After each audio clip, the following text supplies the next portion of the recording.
দর্শক বন্ধু এগ্রো ফার্মে আজকে আবার আপনাদেরকে নিয়ে হাজির হলাম। দেখেন ছাগলে কিন্তু মোটামুটি আমাদের একটা বড় সড়ো ক্ষতি করে ফেললো। এখন ওই যে দেখেন এই গাছটা কিন্তু প্রায় হেলাই ফেলছে। কত কয়েকটা ছাগল এখানে মোটামুটি তারা টানাটানি করে পেঁপে গাছটা কিন্তু তারা হেলাই ফেলছে। আমরা এখন এই পেঁপে গাছটা দেখি কীভাবে কী করা যায়। আসেন,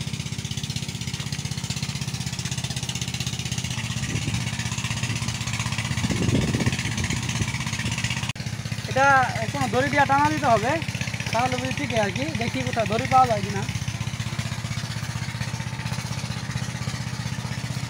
দড়ি দিয়ে টানা দিয়ে দিব।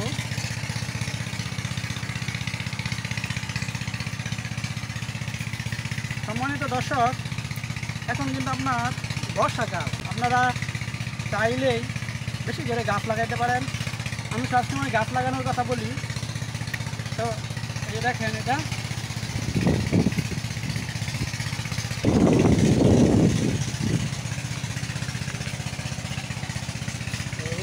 ধরেন গাছটা। সম্মানিত দর্শক, আমি কিন্তু এটা যেটা বেঁধে দিচ্ছি। পেঁপে গাছগুলো আপনাদেরকে ইতিপূর্বে আমি দেখিয়েছি। তো যা বললাম আর কি, গাছ লাগানোর কথা সবসময় বলি।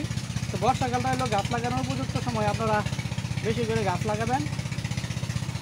আর এরকম নিজের লাগানো গাছ থেকে নিজে ওরে বাপ তুই আমার নুকে হ্যাঁ পূজা পড়া তোমাকে কান্দের উপরে বেশি করে গাছ লাগান। আর অবশ্যই গাছ লাগানোর পরে গাছের পরিচর্যা করবেন, তাহলে একটি গাছ সুন্দরভাবে বেড়ে উঠবে এবং ভালো ফলন দিবে।